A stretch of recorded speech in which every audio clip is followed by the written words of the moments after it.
Iya, kita mulai kajian kita. Ini sudah dinyalakan? Belum kayaknya.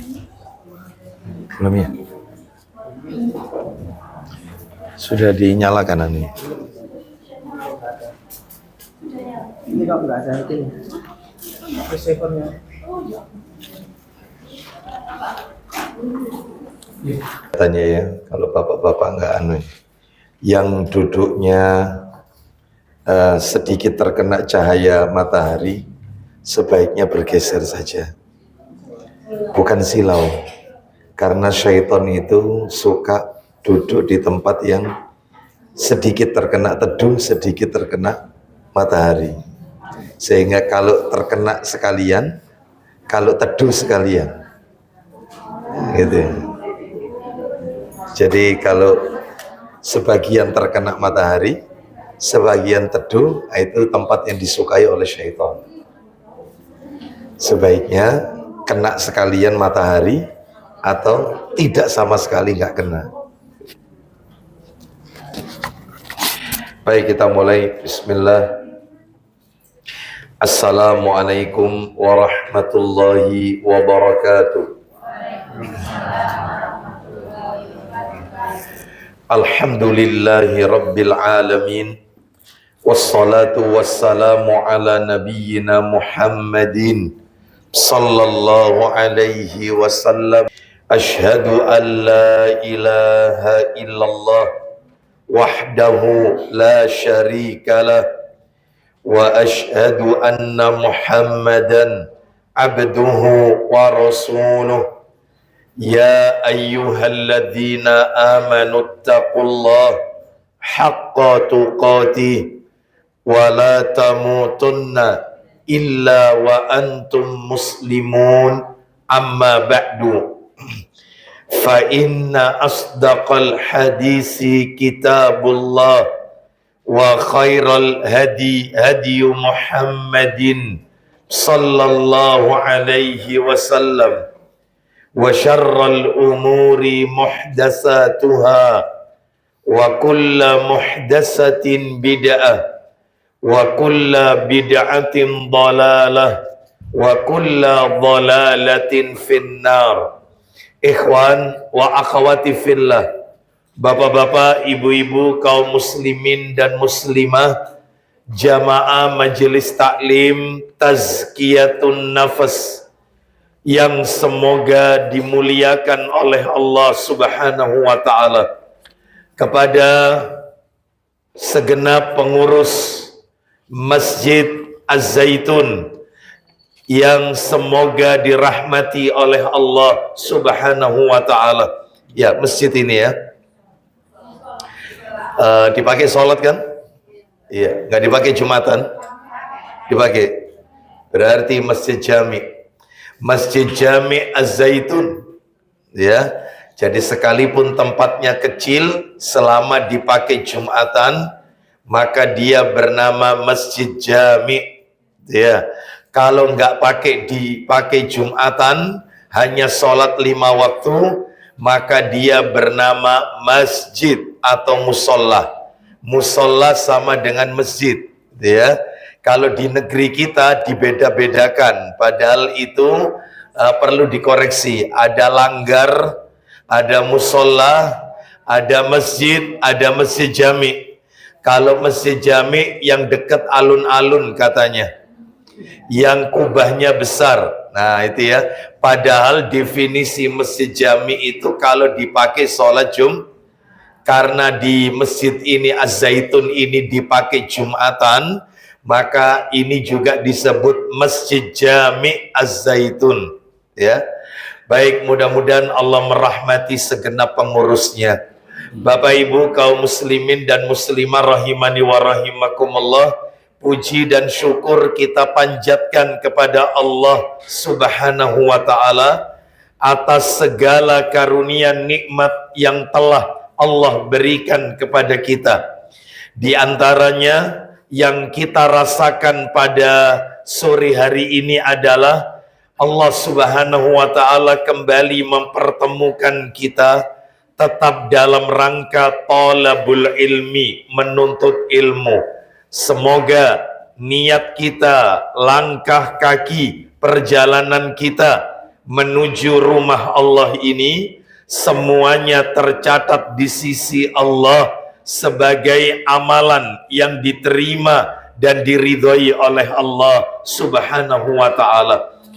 Bapak Ibu kaum muslimin dan muslimah rahimani wa rahimakumullah, sore hari ini kita akan melanjutkan materi kita, pembahasan kitab Al-Adabul Mufrad, kitab yang ditulis oleh seorang ulama besar yang bernama Abu Abdillah Muhammad bin Ismail bin Ibrahim bin Al-Mughirah bin Bardisbah Al-Ju'fi rahimahullah, yang terkenal dengan nama Imam Bukhari.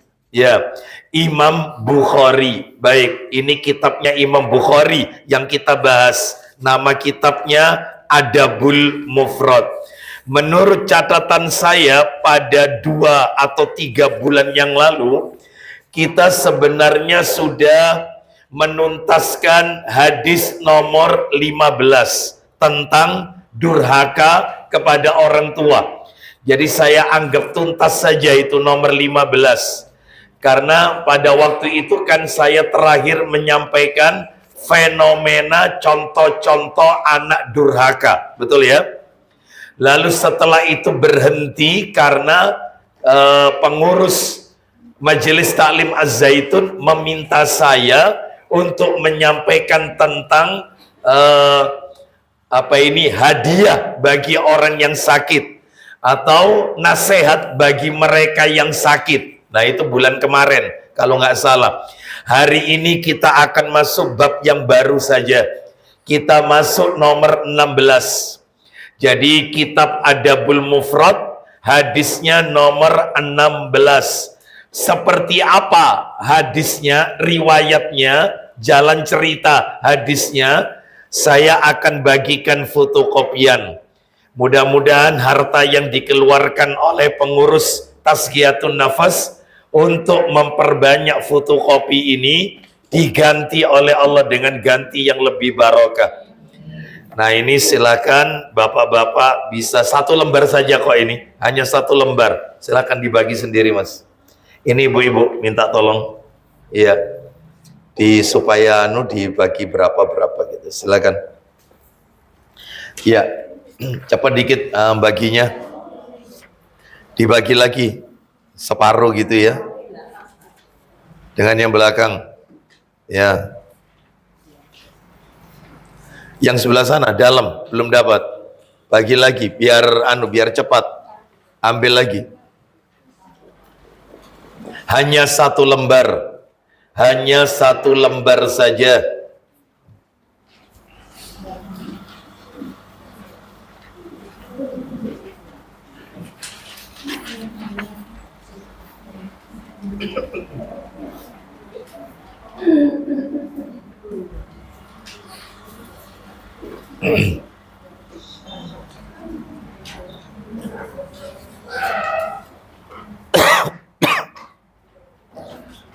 Ya, sudah terima semua? Sudah ya, silakan dilihat di kopi materinya. Kitabnya Al-Adabul Mufrad. Sekarang kita sudah masuk di bab yang nomor 7, bab ke-7. Masih bab durhaka kepada kedua orang tua, tetapi hadisnya nomor 16. Dia judulnya yang ada di atas. Mari kita baca hadisnya. Ya, kita dengarkan. An Warradin Katibal Mughirah bin Syu'bah radhiyallahu an qala, saya bacakan dari Warrad. Warrad ini siapa? Namanya orang. Siapa Warrad ini? Juru tulis atau sekretarisnya sahabat Mughirah bin Syu'bah radhiyallahu an. Dia berkata, jadi kalau begitu yang berkata ini Mughirahnya atau juru tulisnya? Ayo, bisa ndak memahami kalimat itu? Dilihat kalimatnya, tak baca ulang. Dari Warrad. Warrad itu nama orang. Juru tulis atau sekretaris sahabat Al-Mughirah bin Syu'bah radhiyallahu an. Dia berkata, berarti yang berkata ini Waradnya atau Mughirah? Waradnya, itu ya. Warad ini apanya Mughirah? Sekretarisnya, juru tulisnya Mughirah. Faham sampai di sini? Jadi kalau baca hadis itu pelan-pelan. Dari Warad, oke, namanya orang. Siapa Warad ini? Juru tulis, sekretaris sahabat Mughirah. Oh, ini juru tulisnya Mughirah. Dia berkata, berarti yang ngomong Warad, bukan Mughirah. Nah, itu. Apa katanya Warad? Kataba Muawiyatu ilal Mughirah. Sahabat Muawiyah, gubernur ini. Muawiyah ini, gubernur kota Madinah. Sahabat Muawiyah radhiyallahu an pernah menulis surat kepada sahabat Mughirah bin Syu'bah radhiyallahu an yang isinya, nah isinya, yang ngirim surat gubernur namanya Muawiyah ditujukan kepada Mughirah bin Syu'bah. Apa isi suratnya dari gubernur ini? Nih lihat, uktub ilayya bima sami'ta min Rasulillahi sallallahu alaihi wasallam. Kirimkanlah, yang minta dikirimi ini Muawiyah. Kirimkanlah atau tuliskanlah surat kepadaku yang isinya tentang apa yang engkau dengar dari Rasulullah sallallahu alaihi wasallam. Jadi gubernur berkata kepada Mughirah, ya, itu kalau bahasa kita, bahasa sepanjangan itu ya, kira-kira mungkin seperti ini bahasa kita. Tolong kamu kirimkan saya hadis yang pernah kamu dengar dari Rasulullah. Ya, tolong kirim pono. Nah, gitu ya. Itu kalau bahasa kita. Ya, kirim pono hati po'o ini ya. Itu berarti menunjukkan itu masih di wilayah perumahan apa?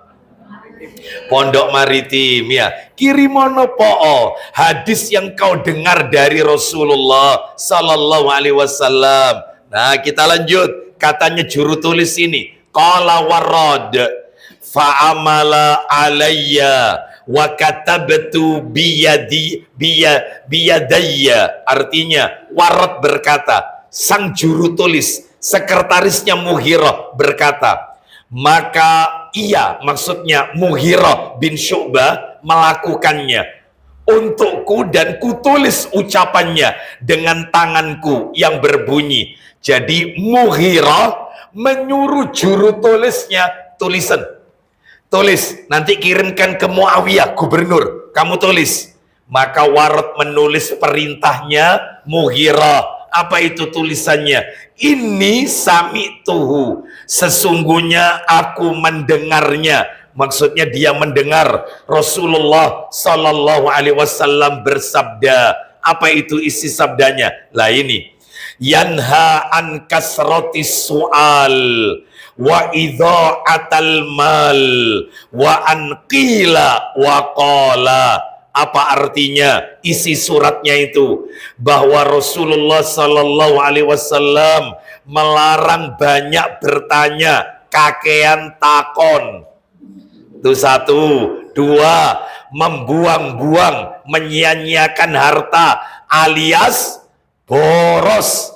Nah, membuang-buang harta. Tiga, serta desas-desus, banyak bicara, suka menukil berita yang belum jelas. Hati-hati, Bu.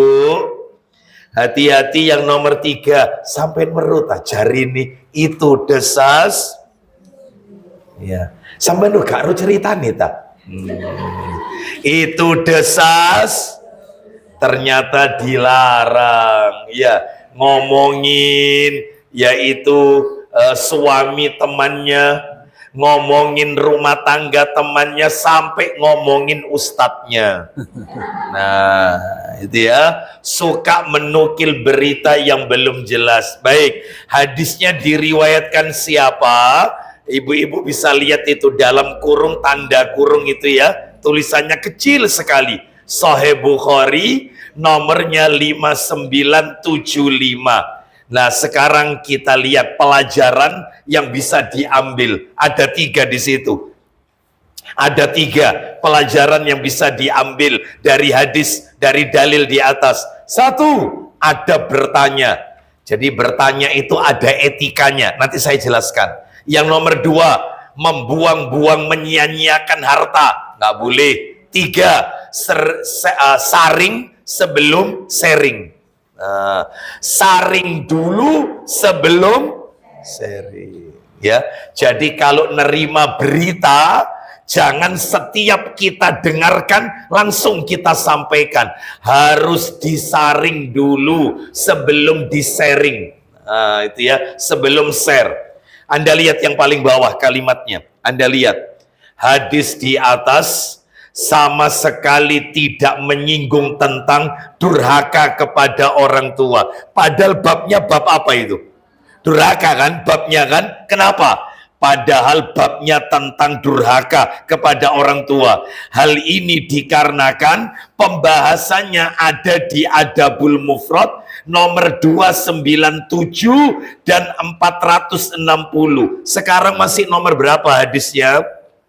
16. Berarti yang 4 tahun lagi lah ketemu insya Allah. Kurang lebih lah. Kan sebulan sekali ya. Sebulan sekali pengajiannya. Ya, ya berarti 4 tahun lagi mungkin ya. Baru ketemu nanti. Ya. Itu. Baik. Kita lanjutkan Bapak Ibu sekalian. Rahimani wa rahimakumullah. Umatin. Sudah saya cas kok. Cek. Cek. Cek. Iya. Oh iya mungkin. Iya ini. Iya kedip-kedip iya. Ada mic-nya pakai ini. Bisa mic ini. Habis ini. Padahal sudah saya cas ini. Nah ini berarti ada kendala ini. Drop. Ya pakai ini aja. Bisa.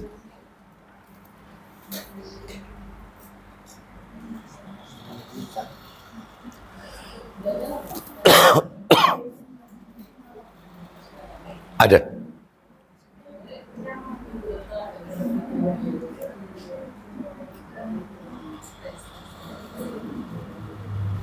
Baik, pertama adalah ada bertanya. Ada bertanya. Apa itu ada bertanya? Nah ini. Jadi Bapak Ibu sekalian rahimani wa rahimakumullah, disebutkan oleh para alim ulama, ketika seseorang itu hendak bertanya, maka ada etikanya, ada adabnya.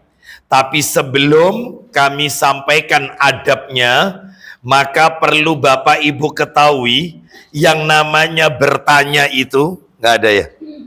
Nggak ada. Oh, dipotong. Ya, ya sudah, qadarullah. Nah itu, ya.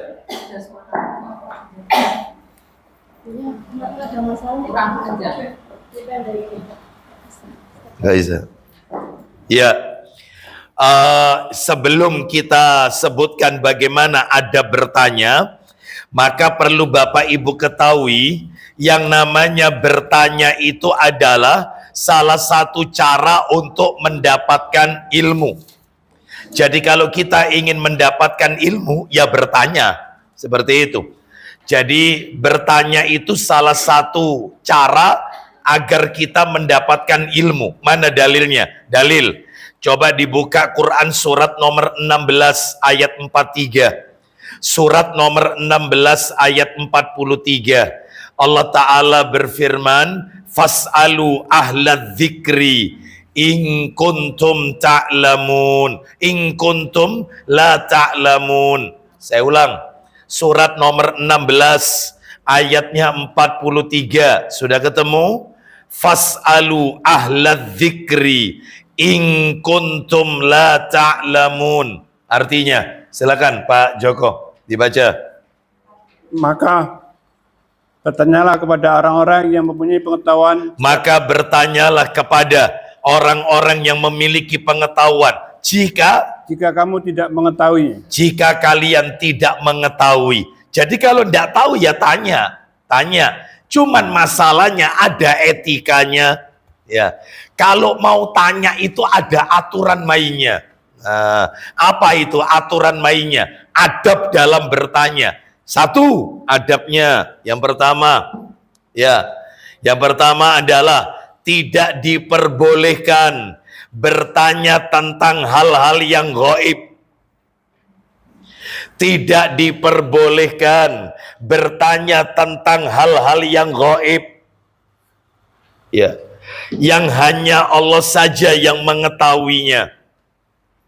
Jadi tidak diperbolehkan bertanya tentang hal-hal gaib yang hanya Allah saja yang mengetahuinya.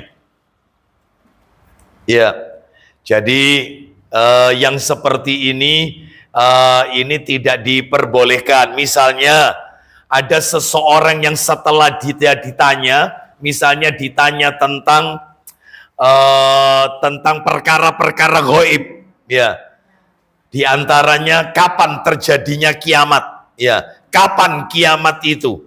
Ini kan pertanyaan gaib, yang tahu kan cuman Allah saja.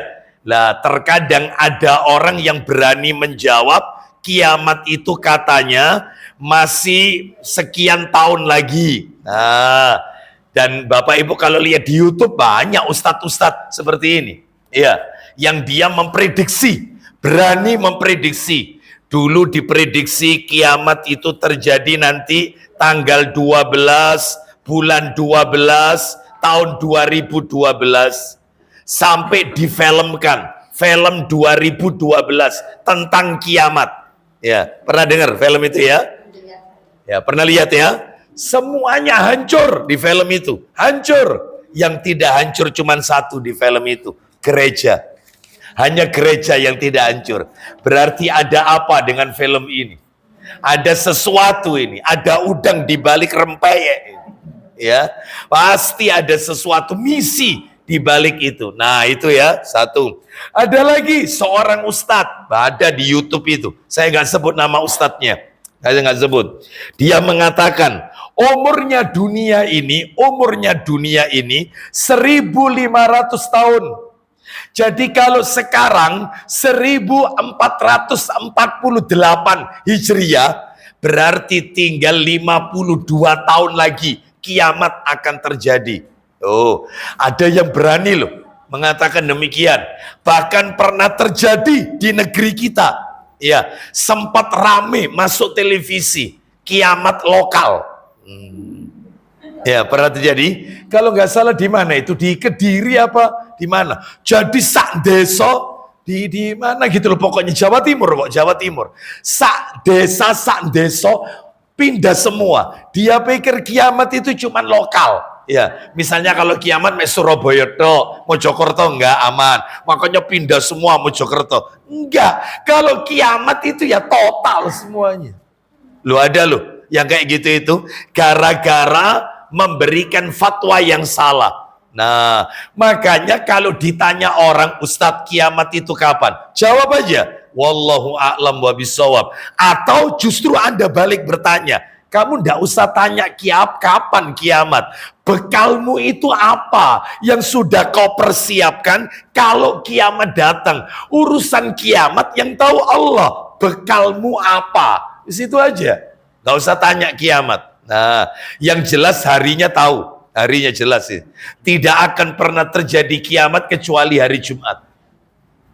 Jumatnya Jumat kapan? Wallahu a'lam. Harinya jelas. Nabi sendiri yang mengatakan harinya. Jumatnya tahun berapa? Hanya Allah yang tahu. Baik, itu nomor satu, nggak boleh bertanya tentang perkara gaib, gitu ya. Nomor dua, ya tidak diperbolehkan bertanya tentang segala hal yang merupakan hak prerogatif Allah.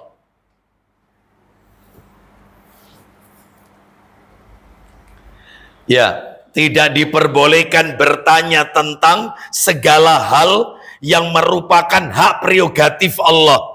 Ada loh orang itu pertanyaannya nyeleneh. Ustadz, kenapa Ustadz maghrib itu kok 3 rakaat? Tuh, kayak gitu itu, ya. Seperti itu. Kenapa kok ndak 1 rakaat? Kenapa subuh itu kok 2 rakaat? Kenapa kok ndak 4 gitu loh Ustadz? Kenapa? Ya, Anda kalau ditanya seperti ini apa jawabannya ibu-ibu kira-kira? Bapak Ibu, apa kira-kira jawabannya? Ya, apa jawabannya? Karena apa? Ayo, gak apa-apa saya tanya ini. Anda kalau ketemu orang itu tanya, kenapa duhur kok 4? Kenapa kok cuma ndak 2 saja? Waktunya orang kerja. Oh ya, seperti itu. Kenapa asar itu kok ndak 2? Nanti saja maghribnya 4. Kenapa? Apa jawaban Bapak Ibu? Sebenarnya ada jawaban yang paling menohok itu ada. Ada sebenarnya. Cuman saya ingin tahu jawaban Bapak Ibu. Karena apa? Jangan bertanya apa yang Allah lakukan. Di mana itu dalilnya? Ya, baik. Ada lagi yang tanya. Misalnya, Ustadz, kenapa bumi ini kan ciptaan Allah? Betul. Semua kan katanya bumi ini untuk manusia. Betul. Berarti kan semua di alam raya ini kan ciptaannya Allah. Betul. Berarti kalau begitu Pak Ustadz, kalau memang bumi ini ciptaannya Allah, katanya untuk manusia, berarti ada ciptaannya Allah yang percuma, tidak bermanfaat. Diciptakan tapi tidak bisa dimanfaatkan. Allah menciptakan babi, nggak boleh dimakan.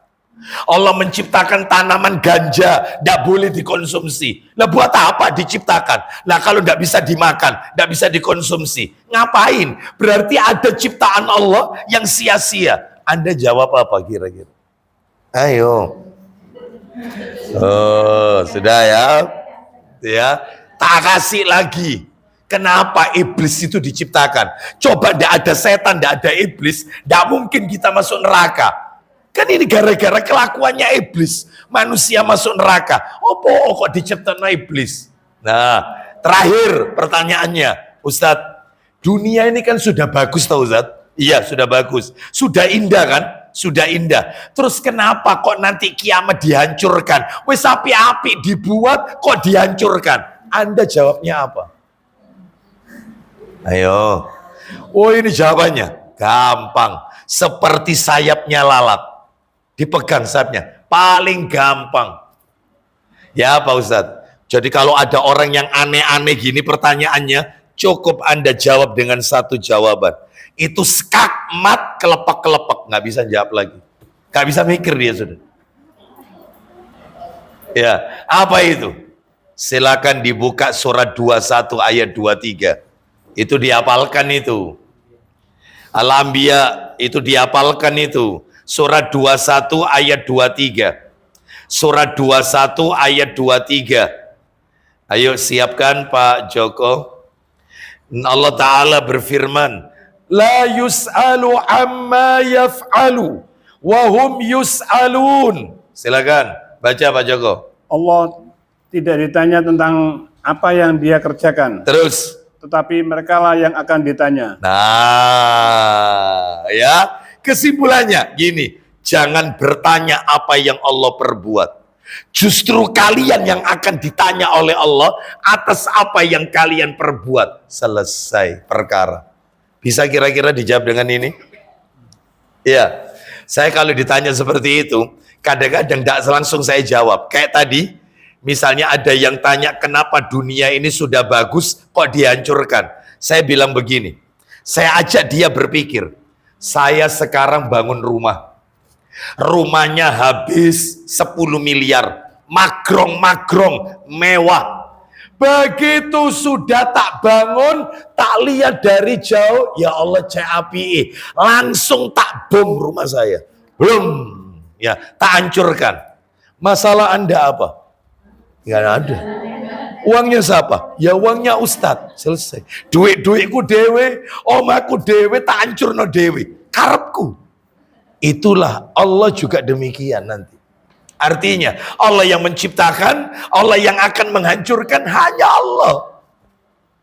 Ya, jadi jangan bertanya apa yang Allah.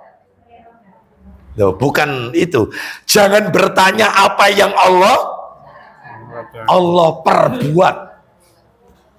Ya, iya. Tetapi kalianlah yang akan ditanya atas apa yang kalian perbuat. Paham sampai di sini? Mau maghrib 3 rakaat, isya 4 rakaat, maka itu urusannya siapa? Allah Azza wa Jalla. Ya, kamu tinggal sholat gitu aja loh. Kalau kamu tidak sholat, kalau kamu nanti dapat azab. Sami'na, nah, selesai. Nah, gitu ya. Baik. Terus yang tidak boleh lagi ada bertanya. Nomor 3. Jangan bertanya yang tujuannya untuk menghina. Nggak boleh. Jangan bertanya yang tujuannya untuk menghina atau mengejek atau memperolok-olok. Jangan bertanya yang tujuannya itu untuk menghina, mengejek atau memperolok-olok. Nggak boleh.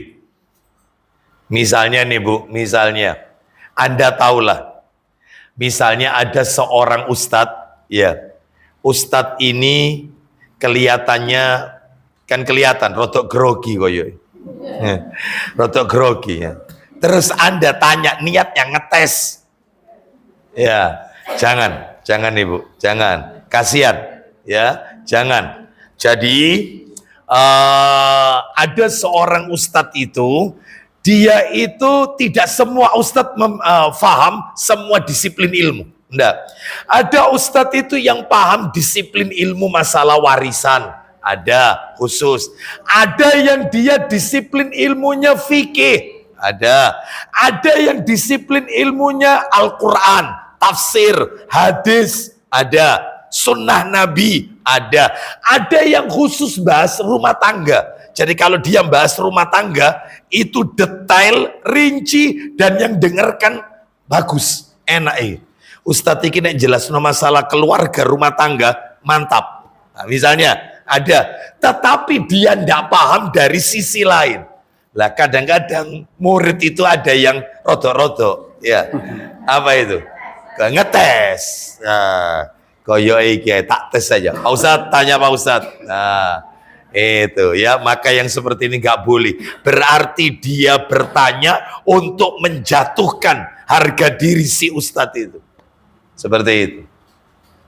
Baik, jadi saya saja ibu-ibu sekalian, mohon maaf, ketika ditanya oleh para jamaah tentang masalah waris, saya bilang saya nggak tahu. Kalau panjenengan kepingin detail, ya masalah waris, tak kasih referensi, ada ustadznya, Surabaya, ya ada ustadz ini, tak kasih nomor teleponnya, silakan.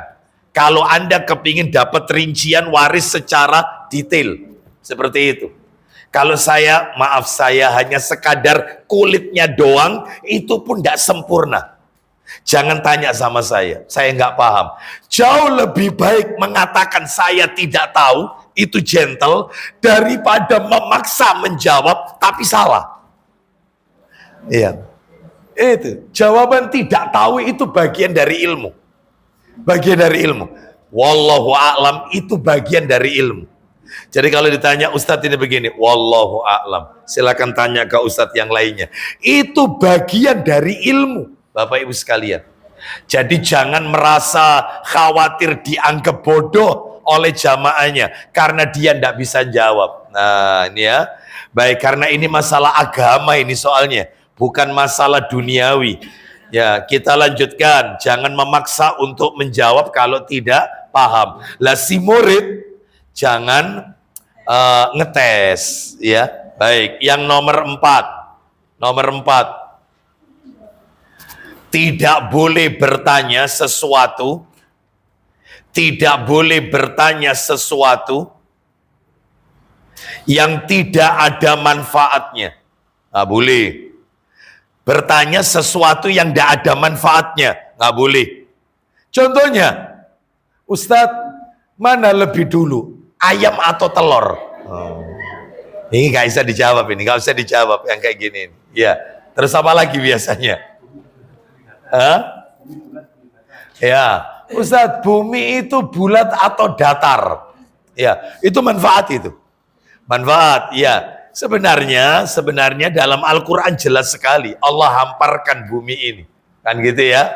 Baik itu panjang itu kajiannya, dalil-dalilnya ada dalam Al-Quran.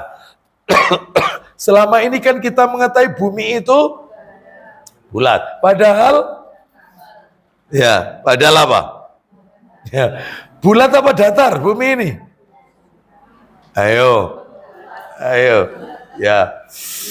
Ya, bumi ini datar ibu-ibu sekalian. Datar. Ya, kita lanjutkan. Ini contohnya pertanyaan yang gak ada manfaatnya. Ustadz,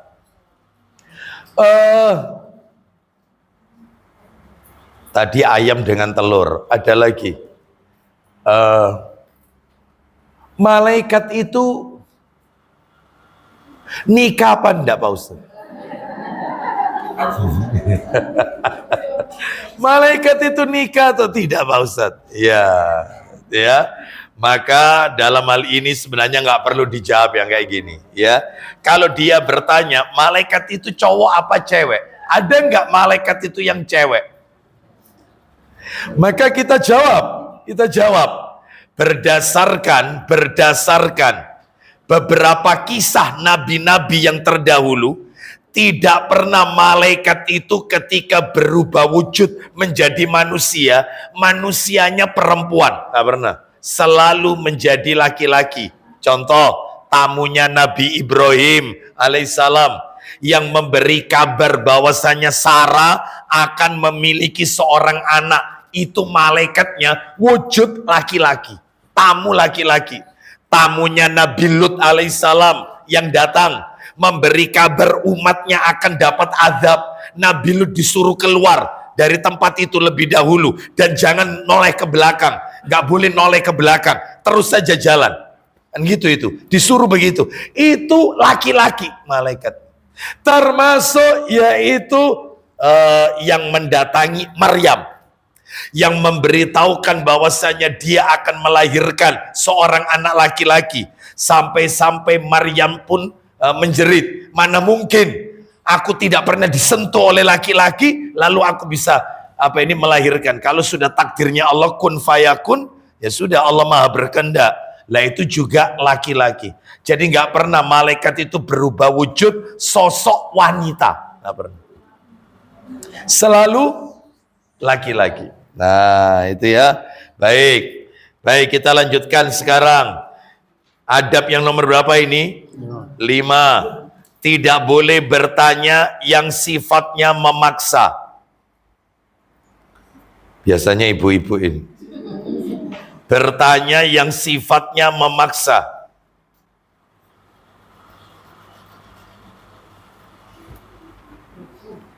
Jadi kalau sudah WA masuk ke saya, yang WA itu adalah ibu-ibu majelis taklim. Ustadz, hukumnya ini apa Ustadz? Gak saya jawab dulu. Ya, nanti agak lama itu ya. Itu sama dia ditindisi WA-nya. Ya, ini apa Ustadz hukumnya? Itu ya. Gak sabar ini sudah mulai ya. Ternyata sampai sore nggak terjawab sama saya. Karena saya jarang apa-apa lihat dan seterusnya HP ini. Kecuali kalau memang ada sesuatu yang urgent seperti itu. Saya lihat nggak saya jawab sore. Malamnya ba'da maghrib WA lagi. Ustadz, tanda tanya. Gitu dah. Ustadz, tanda tanya. Agak malam dikit, tat, tanda tanya. Nggak pakai us lagi, tat, tanda tanya. Nah, itu ya, tat, tanda tanya. Dipikir ketat apa? Ya, itu ya. Baik, maka nggak boleh memaksa, nggak boleh memaksa, ya. Jadi tidak boleh bertanya itu yang bersifat memaksa, ya. Termasuk ibu-ibu ketika bertanya kepada suami, jangan maksa. Loh mas, ngomong, bener tak? Iya. Yang tak dengarkan itu bener tak beritanya? Kamu ini katanya ngomong, ojo menengai. Oh, ya, dipaksa. Ya seperti itu, sabar, ya, sabar. Baik, terakhir ada bertanya. Tidak boleh bertanya. Tidak boleh bertanya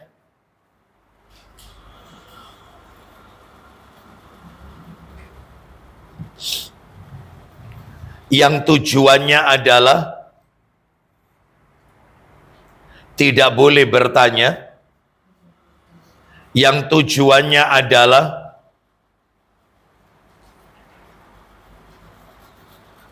untuk apa itu? Apa ini? Tujuannya itu apa? Ukhuwah Islamiyah menjadi retak. Ukhuwah Islamiyah menjadi retak atau dakwah tidak berhasil. Dakwah tidak berhasil. Contoh ini, contoh. Ada seorang ustadz, saya tidak sebut nama ustadznya, yang dia dipanggil oleh seseorang yang memiliki status sosial tinggi di masyarakat, seorang pejabat. Nah, dengan datangnya ustadz itu di majelis taklim di rumah pejabat tersebut, itu banyak para pejabat yang lain ikut datang. Harapannya kalau dakwanya ini sukses, maka ya harapan kita mudah-mudahan dengan hidayah Allah, maka dakwah sunnah, dakwah tauhid ini semakin merebak gitu ya. Jadi kita dengernya aja seneng ini, si ustadz ini diundang oleh pejabat itu. Lah ternyata si ustadz ini kepancing sama pertanyaannya jamaah. Jamaahnya sudah ngaji sebenarnya, sudah ngaji. Tetapi pertanyaannya itu yang membuat dakwah menjadi hancur. Jadi dia ini berceramah, setelah berceramah dibuka tanya jawab. Bertanyalah si fulan itu. Dan si fulan itu orang yang sudah lama mengaji. Dia tanya, Ustadz mau tanya? Iya, silakan. Kepancing ustadznya. Apa hukumnya rumah yang di dalamnya banyak gambar-gambar makhluk bernyawa? Lah si rumahnya pejabat ini full foto, lukisan, gambar hewan, macam-macam. Apa hukumnya rumah yang di dalamnya ada patung itu ya, seperti itu, ada gambar-gambar makhluk bernyawa? Kepancing. Jawab, memang betul jawabannya, tidak salah jawabannya. Cuman mestinya menahan diri dulu. Mestinya bukan menutup-nutupi ilmu, menyembunyikan ilmu.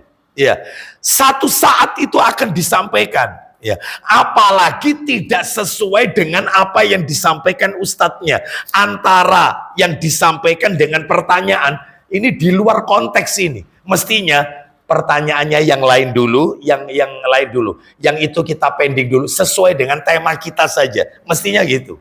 Kepancing. Rumah yang di dalamnya banyak gambar, baik itu digital ataupun lukisan tangan, selama itu makhluk bernyawa, manusia dan hewan, malaikat rahmat tidak mau masuk. Oh, iya, tak mau masuk. Bahkan pelukisnya akan dimintai pertanggungan jawab oleh Allah. Lah semua yang datang itu noleh gini. Iki gambar doain. Sejak saat itu kajian pertama dan yang terakhir. Tidak ada lagi sudah. Eman kan? Eman, ya, gara-gara satu penanya. Ada orang yang seperti nyusup dia, nyusup, bikin kacau, gitu ya. Lah makanya seorang ustadz jangan kepancing. Selama itu tidak ada kaitannya sama kajian, maaf, cari pertanyaan yang sesuai dengan tema kita. Nah, itu aja, seperti itu. Saya pribadi, mohon maaf ini ya, saya pernah dipanggil oleh komunitas saudara kita yang satunya, tanda kutip Nahdlatul Ulama. Acaranya walimah, acara walimatul akikoh waktu itu. Ceramah sudah, lesehan, itu sudah. Terus kemudian si tuan rumah memberikan, barangkali Pak Ustadz ada jamaah yang mau bertanya. Ya silakan bapak-bapak, sebelum kita tutup lalu ramah tamah, mungkin barangkali ada yang mau ditanyakan dari apa yang saya sampaikan. Ada yang tanya, saya tahu orang ini pernah ikut taklim, saya tahu wajahnya tidak asing buat saya. Berarti sudah taklim. Tanya, ini penyusup, Pak Ustadz, hukumnya rokok itu apa Pak Ustadz? Hukumnya rokok. Lah yang di luar itu dengarkan pengajian saya. Ini sambil ngaji, di luar itu sambil rokokan. Ini kalau tak sikat sama saya, rokok itu menurut tempat buyar. Ya. Saya sampaikan itu. Yang lain pada umum, takon sing liyane anu gitu. Ya, saya bilang, karena pertanyaannya tidak sesuai materi, karena ini masalah akikoh, coba pertanyaan yang lain, yang lain barangkali ada. Nah, selesai ya. Alhamdulillah, mereka yang ngaji ini alhamdulillah sudah pada kenal sunnah. Dulunya anti dalil, sekarang dikit-dikit dalilnya di mana Pak Ustadz? Jadi hati-hati. Ada di majelis taklim itu penyusup. Di sini nggak ada penyusup di sini ya.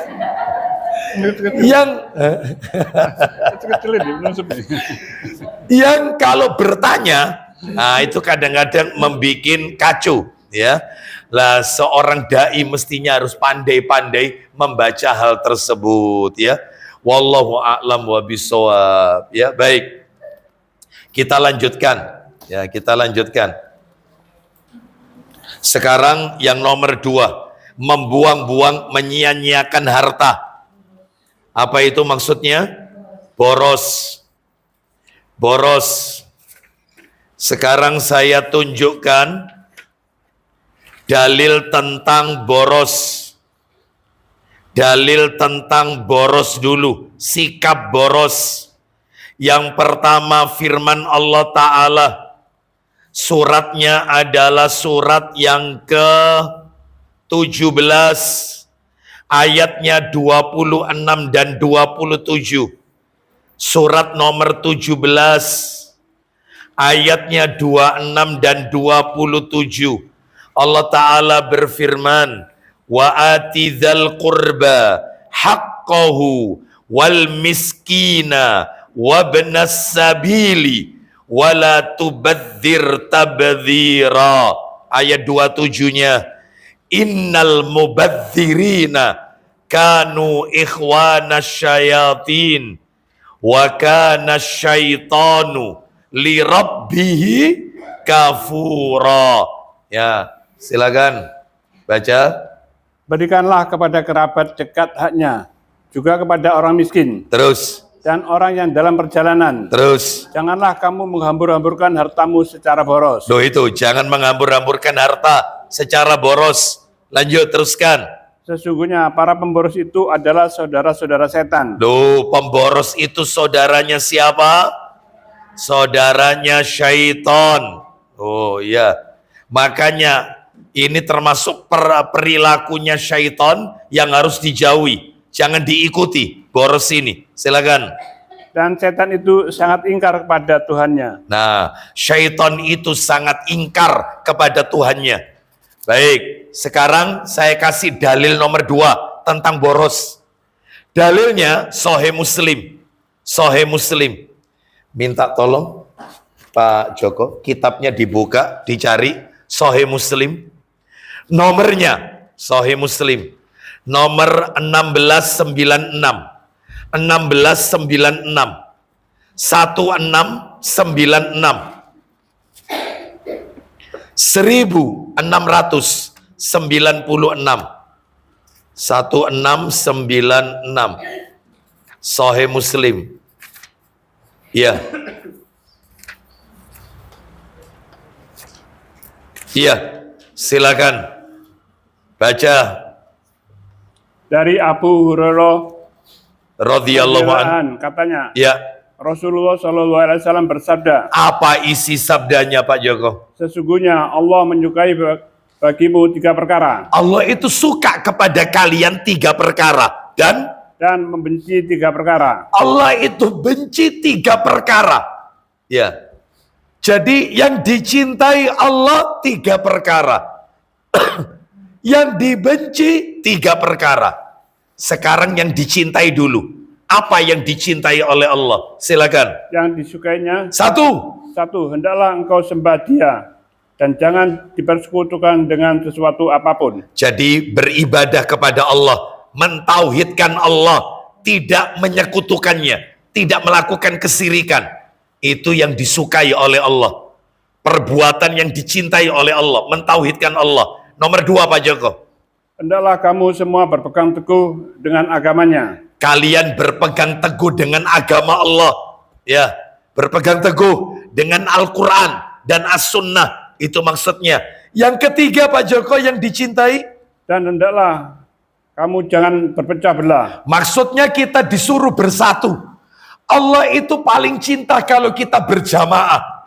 Allah tidak suka kalau berpecah. Makanya dikatakan jangan berpecah belah. Berarti kita disuruh bersatu. Baik, bersatu di dalam Al-Quran dan As-Sunnah. Terus yang dibenci? Yang dibencinya Ada 3. 1. Banyak desas-desus. Loh, banyak desas-desus, kila wakola, tembung jari. Ya, jari ini jari ini. Ya, sampeyan ojo ngomong-ngomong tapi ya, iki amanat lo ya, amanat. Aku kerungune ngono soalnya. Ya, ini ngomong sama temennya. Ya, tapi ojo ngomong-ngomong lo ya, ojo ngomong-ngomong. Ya itu paling dibenci itu. Desas-desus. Ya, kenapa? Nah, radio rusak katanya. Nomor 2. Banyak bertanya. Loh ya kan, banyak bertanya, diulang lagi tadi. Banyak kakean takon. Iya. Seperti itu. Nomor 3, lanjut. Menyia-nyiakan harta. Contohnya? Membelanjakan harta tidak sesuai dengan ketentuan agama dan pemboros. Loh, pemboros.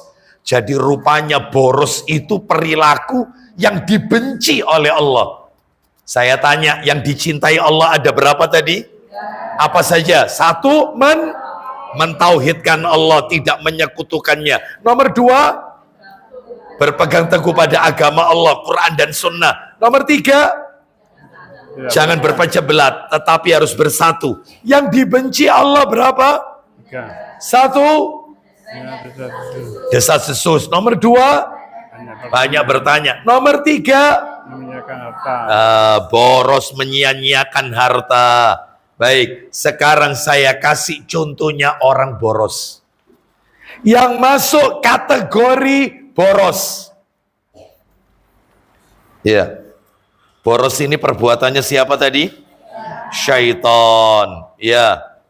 1 yang masuk kategori boros ini. Masuk kategori boros.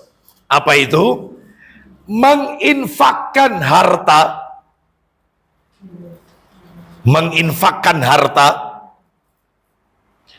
kepada orang lain,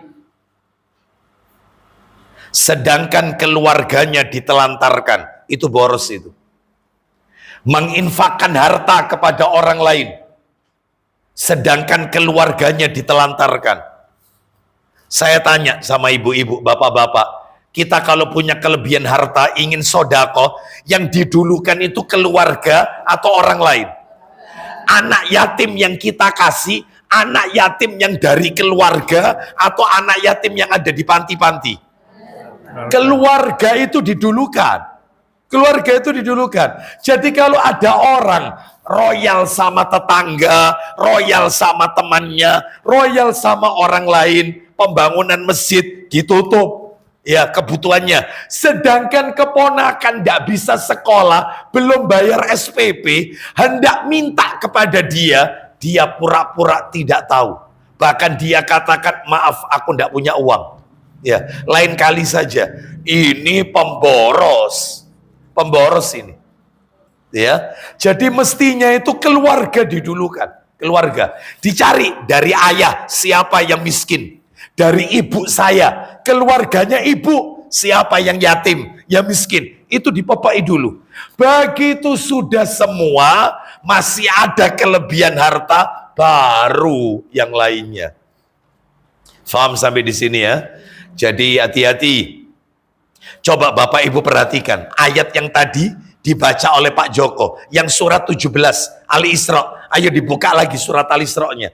Ali Isra-nya dibuka lagi. Coba surat Ali Isra-nya. Coba Pak Joko minta tolong dibaca mulai dari ayatnya ayat 26. Coba diulang lagi Pak Joko, mulai dari ayat 26. Silakan. Berikanlah kepada kerabat dekat haknya. Ulang lagi. Berikanlah kepada kerabat dekat haknya. Berikanlah haknya kepada kerabat dekat dan juga kepada orang miskin. Terus. Dan orang yang dalam perjalanan. Nah sekarang pertanyaan saya ke Pak Joko. Kira-kira kalau keluarga tidak didulukan, apa katanya Allah? Silakan. Janganlah kamu menghambur-hamburkan hartamu secara boros. Loh, begitu. Jadi didulukan keluarga ayatnya itu. Baru kalau tidak didulukan, lebih mendahulukan yang bukan keluarga, kan ada orang seperti ini. Sama orang lain royal, sama keluarga bakhil. Ada yang kayak gini. Maka inilah pemboros. Itu nomor satu. Nomor dua. Menginfakkan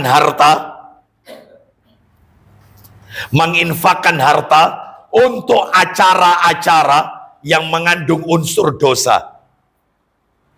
Menginfakkan harta untuk acara-acara yang mengandung dosa. Contohnya, urunan 17 Agustusan. Untuk apa? Untuk lomba. Ternyata lombanya bapak-bapak main bola pakai daster. Sama dengan Anda tolong-menolong dalam hal dosa. 17 Agustusan. Lomba makan kerupuk. Sambil berdiri apa enggak itu? Padahal makan yang benar sambil apa? Selesai. Anda ikut nyumbang. Kecuali kalau memang tolong diminta sumbangan untuk apa? Ini 17-an lomba. Lombanya apa? Lomba adzan, sama lomba ngaji, tajwid, sama lomba cerdas cermat agama atau cerdas cermat ilmu pengetahuan. Nyumbang. Nih, butuh berapa? Sekian. Kalau bisa hadiah juara 1 saya yang handle. Khusus yang lomba tahfidz ngaji juz 30. Oh gitu. Anda dapat pahala. Lah ini nyumbang tujuannya untuk yaitu tadi. Lombanya ndak jelas. Ya, itu kadang dipakai lucu-lucuan loh itu. Nanti bapak ibu suami istri lomba joget, tengah-tengahnya dikasih balon. Ya toh? Musik itu yang tidak boleh dalam Islam. Tapi Anda ikut urunan. Sama dengan Anda tolong-menolong dalam hal dosa.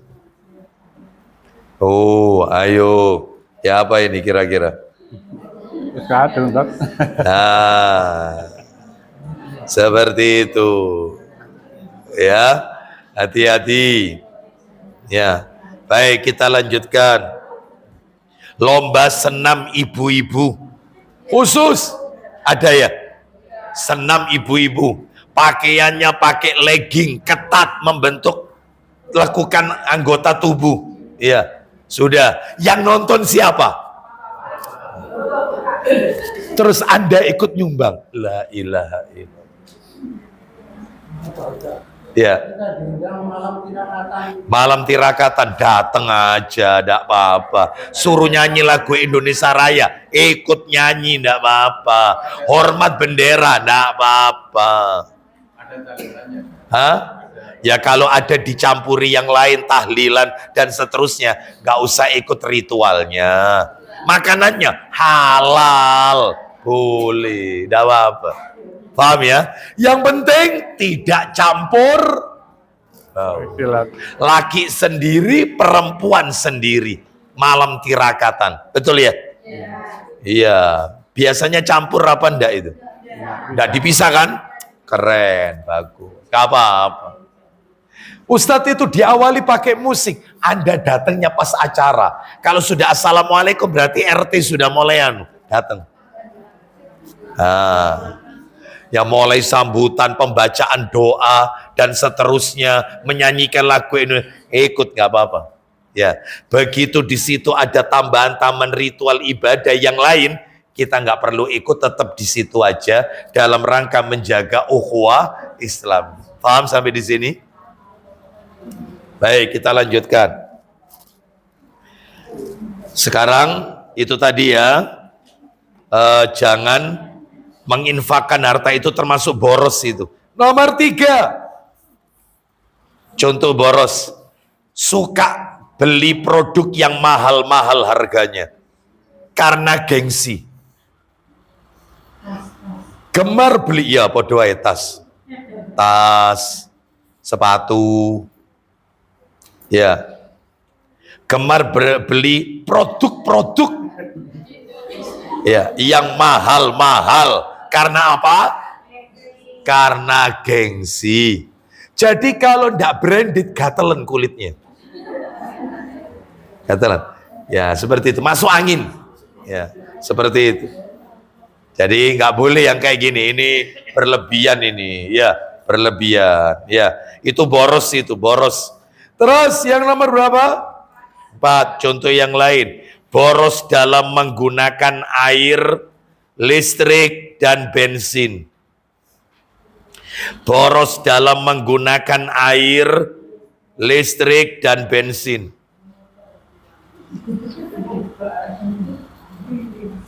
Ya, contohnya menggunakan air. Ya, Bu, musim kemarau panas. Ya, itu kalau siram-siram kan rada adem, Bu ya. Nah, itu kalau yang dipakai siram itu airnya air yang bisa dikonsumsi, maka boros, jangan. Ya, sebaiknya air-air yang tidak manfaat, nggak apa-apa. Seperti itu, ya. Air sumur, sumurnya ternyata bau dan berwarna, sudah nggak bisa dimanfaatkan, nggak apa-apa buat siram-siram.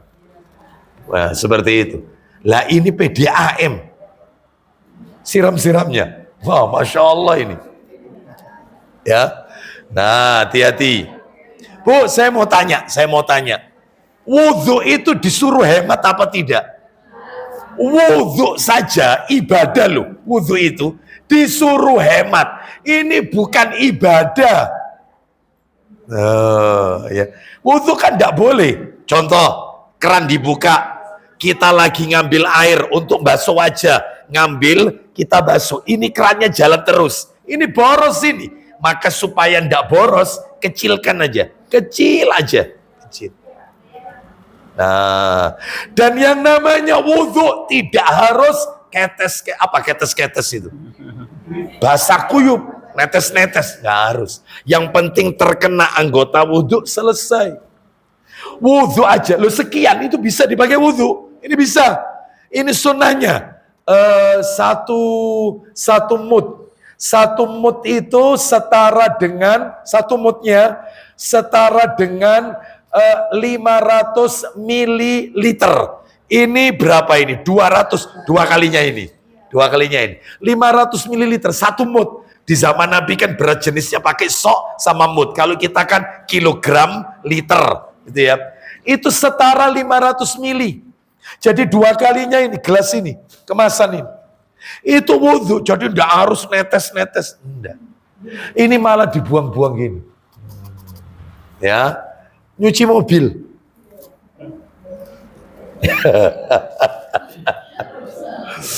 Ya, itu supaya tidak boros bisa. Caranya masukkan aja itu kanibu atau apa itu pun, masukkan langsung dilapkan, selesai, cuci lagi, lagi seret, bersih. Seko. Diseko. Betul. Ya. Betul. Ya, kita lanjutkan. Boros listrik. Oh, banyak yang kayak gini.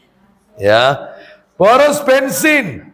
Jadi supaya dia dapat AC kan bisa nyalakan kendaraan. Lah ini kan jalan terus. Apalagi AC nyala kan bensin otomatis berkurang. Iya, itu ya. Maka sebaiknya kalau nggak pengen matikan aja, kita cari tempat yang lain teduh gitu aja. Itu ya. Baik. Waduh, ini ya. Baik, sekarang nomor berapa?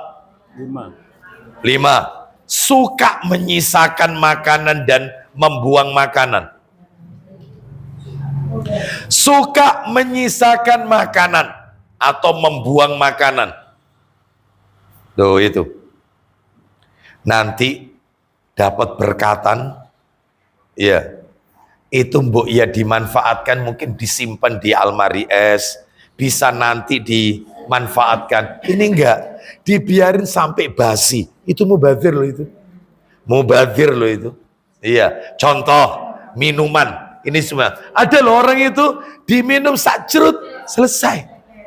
Ditaruh. Saudara kita di Gaza sampai mengais-ngais sampah, cari air, cari makanan sisa. Kita buang-buang makanan. Ingat saudara kita di Gaza mestinya. Mereka setengah mati cari makanan. Kita malah buang-buang makanan. Makanya tidak ada, kalau makanan jatuh segera ambil, yang kotor dibuang, yang bersih konsumsi. Dan tidak ada dalil belum 5 menit itu tidak ada. Belum 5 menit tidak ada. Meskipun lebih dari 5 menit. Yang halal, yang bersih dimanfaatkan, yang kotor dibuang. Duh, coba. Ya, baik, kita lanjutkan. Sekarang 6. yang nomor berapa? 6. Suka membeli barang yang tidak perlu karena mengejar diskon. Nah, ibu-ibu banget ini. Terutama kalau sudah Shopee-nya 88. Wah. Ya, nanti bulan depan 99. Loh Ustadz kok tahu? Gak usah tanya.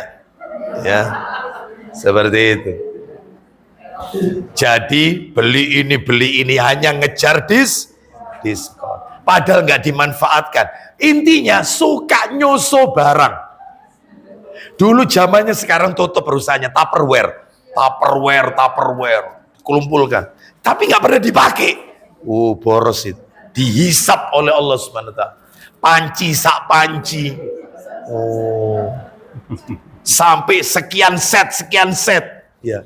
Ya Allah. Biasanya ibu-ibu kalau ditegur sama suaminya, ya. Rata-rata jawabannya, kon duwe anak wedok. Meni-meni kalau nikah iki gawe anakmu. Betul atau tidak? Ustadz kok tahu? Sudah nggak usah tanya. Ya. Baik.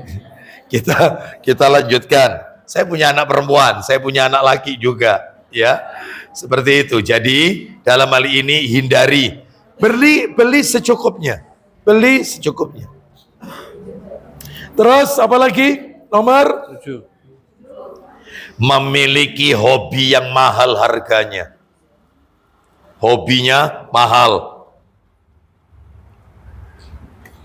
Hobinya mahal. Contoh, apa itu yang kendaraan gede-gede itu? Moge.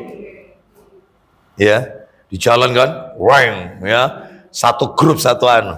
Kira-kira apa yang ada dalam hatinya? Apakah dia ini bangga? Betul, ujub. Supaya dilihat. Ini malah dosa yang kayak gini. Ya, oke.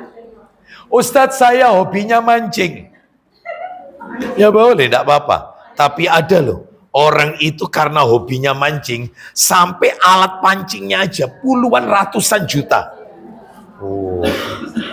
Padahal mancing loh, kali karang pilang itu loh, biasa aja lah.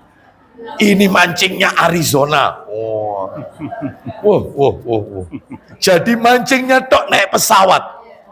Masya Allah. Orang kalau sudah hobi dibelain. Biasanya banyak yang nyewa perahu, Ustaz. Perahu ya? Pantai-pantai. Nyewa. Oh iya betul. Sewa ya? Nyewanya perahu. Sewa, betul loh. Ada lagi lomba sepeda. Saya pernah tanya, sepedanya itu digantung di tembok. Saya tanya, enteng memang. Saya tanya, sampai berapa? Ustadz, kira-kira berapa aja? Ya 20. Ya enggak lah Ustadz. Di atas 100 juta. Hanya untuk, ya Allah sepeda kebo jengki, kring. Bisa. Ngapain pakai yang tahu sepeda kebo? Sepeda yang besar itu. Nah, atau jengki dan cering selesai. Nah, ya, ngapain berlebihan? Ya, ini terlalu berlebihan. Ada orang itu suka koleksi motor zaman dulu. Tahun 40, tahun 50. Padahal nggak dipakai, cuma dipajang. Hati-hati lo ini, boros lo ini. Dihisap lo itu nanti di hari kiamat. Hati-hati. Ya, baik. Terus ada lagi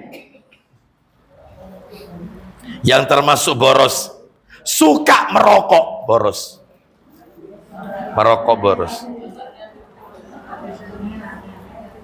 Setahu saya, dulu saya belajar ilmu biologi IPA, ilmu pengetahuan alam. Namanya makhluk-makhluk pemangsa itu cuma 3. Herbivora pemakan tumbuhan, karnivora pemakan daging, omnivora pemakan segala. Ini ternyata muncul makhluk baru, makhluk pemakan api. Siapa? Rokok. Ahli hisab. Uang dibakar, betul atau tidak? Boros lo itu, nggak ada manfaatnya. Baik, sampai berapa itu tadi? 8. Baik, terakhir 9. Sibuk memenuhi kebutuhan sekunder. Sibuk 8, ini 8 apa 9? 9. Sibuk memenuhi kebutuhan sekunder. 9 kan ini? Iya. Sibuk memenuhi kebutuhan sekunder. Apa contohnya kebutuhan sekunder, Bapak Ibu? Yang tidak diperlukan. Ya, itu ya. Jadi ibu-ibu itu, yang penting ibu-ibu itu bisa telepon sama WA, selesai. Ya, nggak usah. Ini nggak cari HP itu yang, ya, itu paling tidak yang Pro Max. Oh, yang iPhone. Berapa? iPhone berapa? 17. Ya, biasanya ono sumbungnya Didi. Ya, kalau sudah pegang iPhone, itu kameranya ditaruh di depan. Ketok mentol-mentoli. Oh, iPhone. Pamer. Ya toh? Kalau yang biasa bukan iPhone, biasa aja. Mau ditaruh gini mana? Biasa. Tapi karena iPhone, ditaruh kameranya supaya orang tahu. Ya, nggak boleh, biasa aja, ya, seperti itu, ya. Oleh karena itu ini menunjukkan kepada kita bahwasanya sikap boros ini termasuk perbuatannya siapa? Syaitan. Baik, kita lanjutkan. Sekarang terakhir, saring sebelum sharing. Saring sebelum sharing. Dalilnya tak kasih 2 dalilnya. Dalilnya saya kasih 2. Yang pertama Sahih Muslim. Nomornya nomor 5. Sahih Muslim nomor 5. Saya bacakan ya. Dari Abu Hurairah radhiyallahu an, ia berkata, nomor asli itu Pak Joko, bukan di situ. Oh, iya.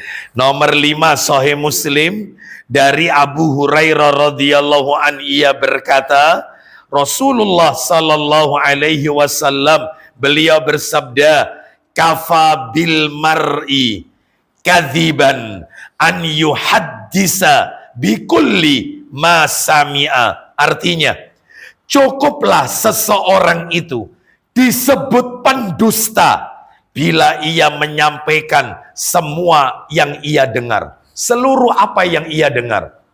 Jadi dia tidak mensaring dulu. Makanya saring sebelum sharing. Ya.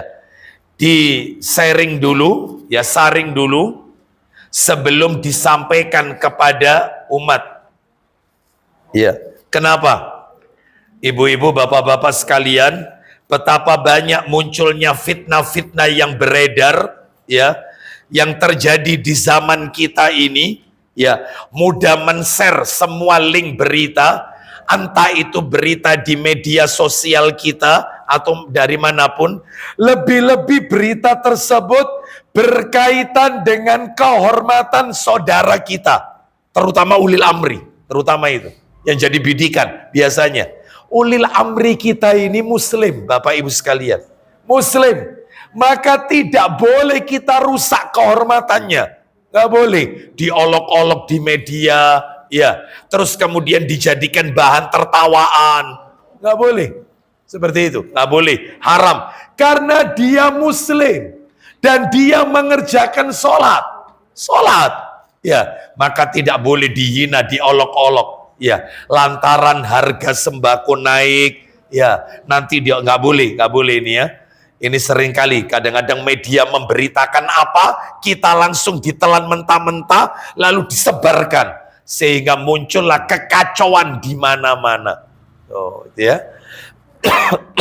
Oleh karena itu berhati-hatilah. Terus dalil kedua. Lah ini dalil kedua agak panjang, Bapak Ibu. Saya bacakan sebagai dalil penutup ini. Kita tutup, kita akhiri. Dalil kedua ini agak panjang. Dalilnya adalah riwayat Ahmad dalam kitab Musnad Imam Ahmad. Nomornya 19.306, 19306. Nih ya, saya bacakan begini. Nabi itu pernah bermimpi melihat 5 kejadian. Jadi Nabi mimpi 5 kejadian. Gak usah ditulisin, gak usah ditulis. Diperhatikan aja, saya bacakan. Karena memang agak panjang ini. Jadi disebutkan Nabi itu pernah bermimpi, yang di dalam mimpinya Nabi melewati 5 kejadian.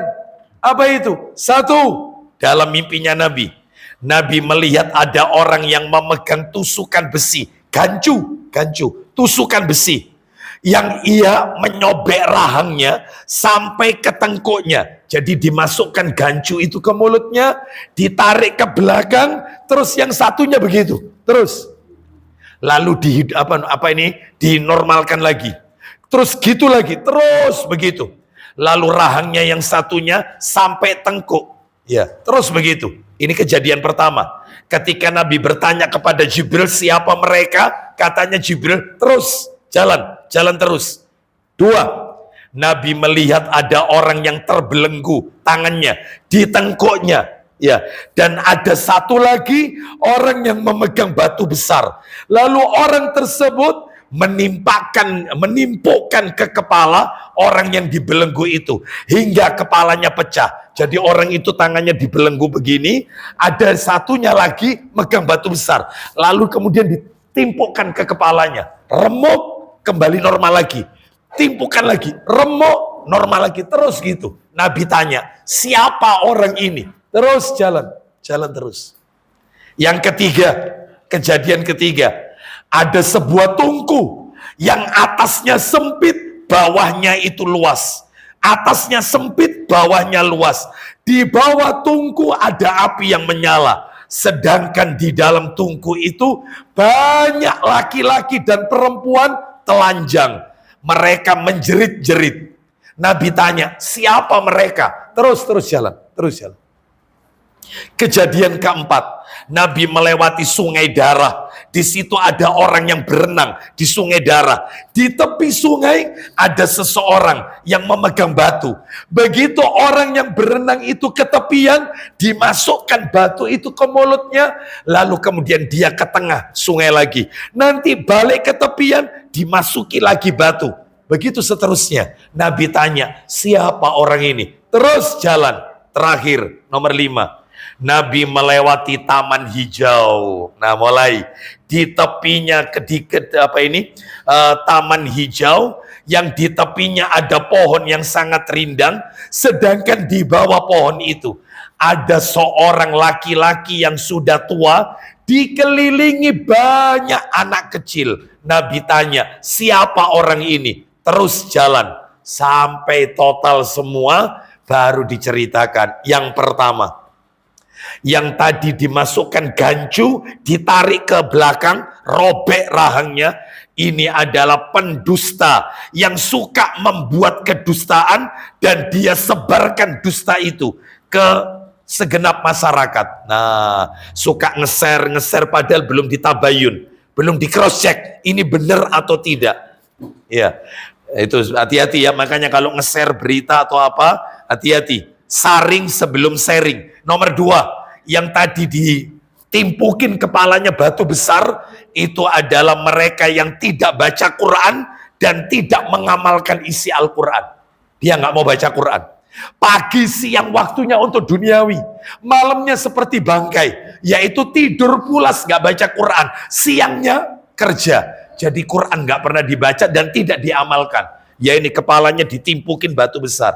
3, tungku tadi, yang atasnya kecil, bawahnya lebar, di dalamnya banyak laki perempuan telanjang. Mereka pelaku zina. Pelaku zina. Nomor 4, yang yang berenang di sungai darah, yaitu mereka pemakan riba, orang yang makan riba. Yang nomor 5, yang berada di bawah pohon yang rindang, dikelilingi banyak anak kecil, Nabi Ibrahim alaihi salatu wassalam. Sedangkan anak kecil itu anak-anaknya orang Islam yang mati sebelum balita, sebelum balik. Jadi meninggalnya keguguran, tapi ruh sudah ditiupkan. Meninggal saat ruh sudah ditiupkan, yaitu nanti bersama Nabi Ibrahim, di sekitar Nabi Ibrahim. Banyak anak-anak kecil. Nah, itu ya. Lah, ini ceritanya di mana riwayat Imam Ahmad dalam Musnad Imam Ahmad, hadisnya nomor berapa tadi? 19.306. Wallahu a'lam wa bishawab. Demikian Bapak Ibu yang bisa kami sampaikan. Ya, jadi berarti hadis nomor 16 tuntas ya. Tuntas. Berarti nanti kita akan masuk ke hadis nomor berapa? Insya Allah fotokopinya nanti akan disebarkan lagi dan kita akan kaji pelajaran apa yang bisa kita ambil. Wallahu a'lam wa bishawab. Ya, Ustadz, judulnya durhaka sama orang tua, kok isinya ndak ada durhaka? Sudah saya tulis di fotokopi itu, bagian bawah. Ternyata rinciannya, penjelasannya di nomor 200 berapa di situ? 247 dan nomor berapa? 460. Sedangkan kita masih nomor berapa? 16. Berarti 4 tahun lagi insya Allah baru ketemu ya. Insya Allah. Kan sebulan sekali ini ya. Itu. Kan berarti setahun 12. Oh enggak, lebih. Khair insyaallah. Nuntut ilmu itu harus sabar ya. Kita tutup kafaratul majelis.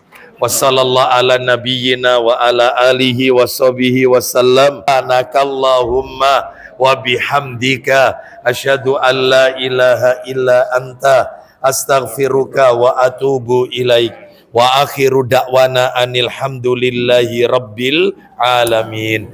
Assalamualaikum warahmatullahi wabarakatuh.